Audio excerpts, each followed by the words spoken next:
Okay, Jocelyn is a 58-year-old woman who is experiencing lateral hip pain that she's coming in for today. It first started a year and a half ago, but has been progressing since then. She is not physically active. She hasn't been for about 30 years. She's been retired for 2 years. She is also type 2 diabetic, so she's currently taking insulin for that. She also has osteoarthritis of both of her knees that she's taking steroid injections for, so she currently doesn't have any pain for that. She says that her pain is highest when she's picking up her 5-year-old grandson. She's most active when she's taking care of her grandchildren. Also when she's sitting for a long time or on her feet for a long time. So that's what she's being seen for today. So for the interview portion, what brings you in today? Tell me about your pain and when you hurt yourself. I'm having a pain on the right side of my hip. I didn't do anything specifically to hurt it. It just started hurting one day about a year and a half ago, and the pain has been progressing since then. Okay, and you have osteoarthritis. Have you had any treatment for that, or how are you taking care of the pain for that? I'm currently getting steroid injections for the pain, but haven't had any surgery or done any physical therapy for it. I currently am not experiencing any pain in my knees. Okay, as far as the lateral hip pain, what type of pain is it? Is it an achy, a dull pain, sharp or shooting? It's a dull pain. And you don't have any numbness or tingling? Mm-mm. Can you show me where on your hip that it's hurting? Right here. So she's pointing to the greater trochanter region. When is your pain the highest? When do you feel it the most? I notice it hurts more when I'm lying down on my right side. Also, it bothers me when I lay down on my left side and have my right leg crossed over. I can't really sit with my legs crossed because it bothers me too much or sit for too long. I also have pain when I'm on my feet, either standing for a long period of time, walking, or climbing up and down stairs. And does anything help with your pain? Only icing it. Okay, so now I'm gonna do a couple of observations. I'm gonna go ahead and have you stand right in front of me. And just by observing her, I don't see any obvious genu valgum or genu varus, no pes planus or pes cavus. I am noticing that she's having her hip in a resting position with some hip flexion, slight abduction, and some external rotation.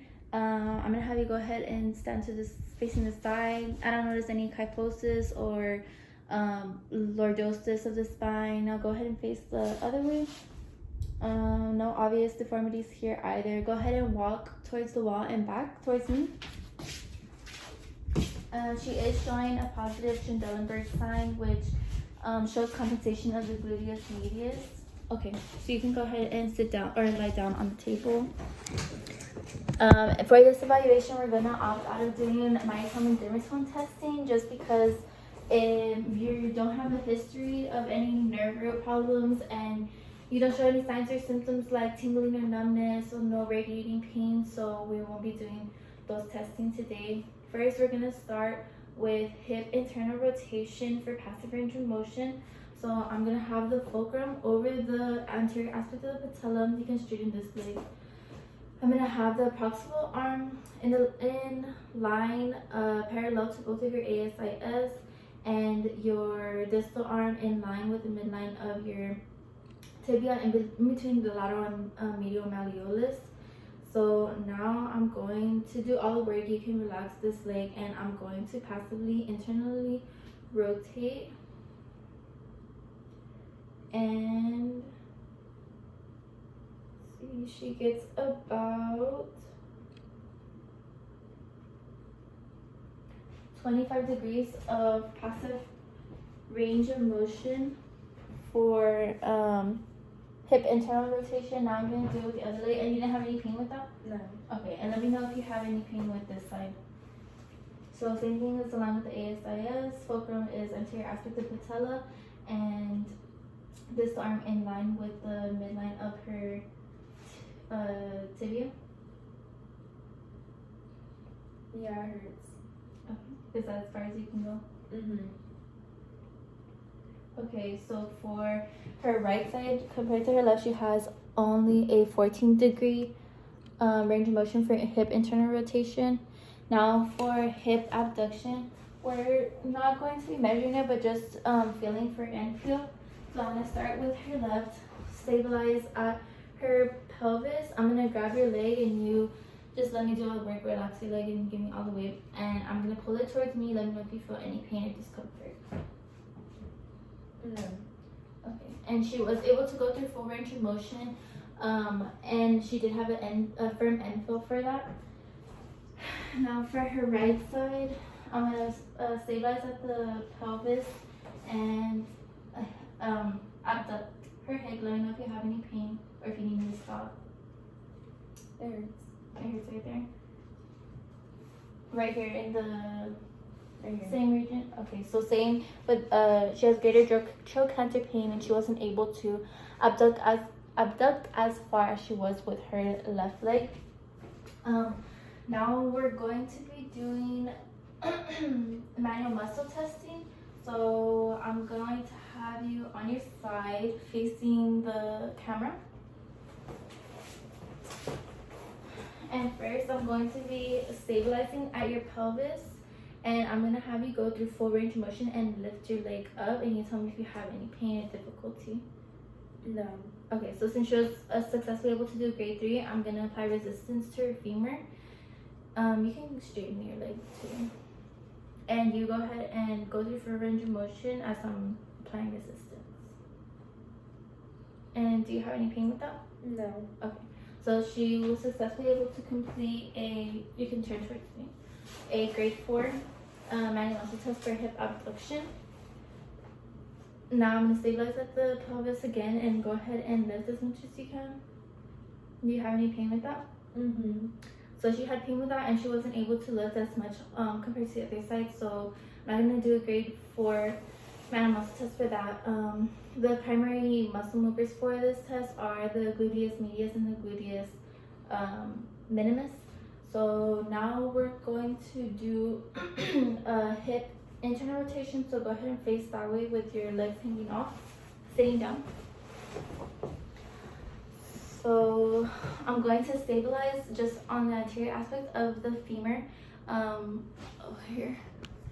With you, actually let me do the left side first, the unaffected side. I'm going to stabilize on the anterior aspect of the femur, applying resistance to the lateral aspect of her leg, and good job. She's able to go through full range of motion with strong resistance, so she can do a grade 4 hip internal rotation. Now I'm going to do the same thing with her affected side, the right side. Go ahead and push against. Okay, and she's not able to go through full range of motion. Did you have any pain with that? Mm-hmm. Okay, so she did have pain with that, and the primary muscle movers for that movement are the gluteus medius, gluteus minimus, and the tensor fasciae latae. So now we're going to be doing special tests. I'm going to have you stand in front of me. Just face that way, and I'm going to have you lift your right leg. Okay, go ahead and put it down. And now your left leg.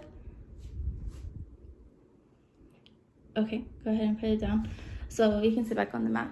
So with that, I could see that she dropped her right hip as she lifted her left leg, which is a positive sign of gluteus medius tendinopathy, and it does have a good sensitivity for rolling in for that pathology. So now you'll be lying on your back, and I'm going to be doing the Faber's test, which is also testing for gluteus medius tendinopathy, straightening this leg, and has a good ability to roll in.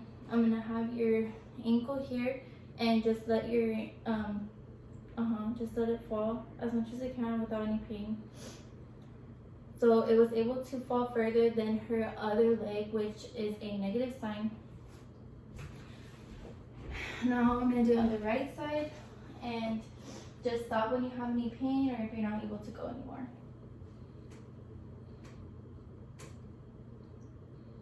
Is that all you can go? Mm-hmm. Do you have any pain with that? Yes. Just in the same area you don't have any pain? Mm-hmm. And so since she wasn't able to drop any further past her other leg, that is a positive Faber's test, which could indicate gluteus medius tendinopathy. Now we're going to do the straight leg test, which is testing for pregnancy-related posterior pelvic tilt pain. I'm running out of breath. So you can bend your right leg And just go ahead and do a straight leg raise, lifting up to here. And do you have any pain or difficulty with that? No. Okay, go ahead and do it with your right leg. No pain or difficulty? No. So that is a negative sign, which means that we can rule out for pregnancy-related posterior pelvic pain, because that test does have a good reliability for ruling out for that pathology. And now we're going to be doing the posterior shear test. So this is testing for SI joint dysfunction. With this test, I'm gonna have her in 90 degrees of hip flexion with my distal hand providing an axial load to her femur and my proximal hand under her sacrum. And I'm gonna apply an axial load. You tell me if you have any discomfort or pain. No. Okay. And now I'm going to do that with the opposite affected leg. And tell me if you have any pain. No. Okay. So that is a negative sign. That is a negative sign for the posterior shear test, which which indicates that we can rule out for SI joint dysfunction. Now we're going to be doing palpations. So I'm going to give her the camera. You can go ahead and lie on your back and hold it and try and have your back as flat as you can. Okay, so first we're going to be palpating for the PSIS. So first, if I feel for her superior iliac crest, where my thumbs land are generally where her PSIS are, but if not, I can feel for bony prominence, which is right here. Do you have any pain or tenderness with that? No. Okay, and now about 2 centimeters lateral to that, I can feel for her SI joint. Do you have any tenderness here? No. Same thing on the other side, 2 centimeters. No pain? No. Okay, now I'm going to palpate for your gluteus maximus. So it's generally the mid-posterior aspect of her pelvis. So I'll have you flex your knee and resist against my hand. And with that, I can feel for her gluteus maximus right here. There's no tenderness or pain. No. Okay, same thing with the other side. I'm gonna resist. No pain. No. I can feel for her glute max right here. Now, if have the camera towards right here. So on the lateral side of her hip, if I feel for her superior iliac crest again and palpate distally to that, I will feel a bony prominence on the lateral aspect of her hip. And if you internally, externally rotate, I can feel her greater trochanter right here. And do you have any pain or tenderness while I'm palpating this? Yes. It does hurt? Yeah. Okay. And that she did experience pain on her right side. So if I go to her left side, same thing, superior iliac crest, palpate down from that. I can feel her greater trochanter right here. Internally, externally rotate. And do you have any pain with that? No. Okay, good. And lastly, go ahead and roll on either, or go ahead and roll on this side. Actually, I'm sorry, the other side. If you abduct your leg, internally rotate, I can feel abduction internally. I can feel the gluteus medius right here. Okay, now go to the other side. Do you have pain with that? No. Okay, other side.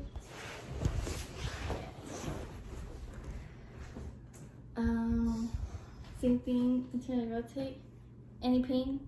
No. Yes. Yes? There is Okay. pain. It hurts. Okay, so now with all of these tests and signs and symptoms, I can confidently say that I think you have gluteus medius. I think you have gluteus medius tendinopathy just based on all your signs and symptoms.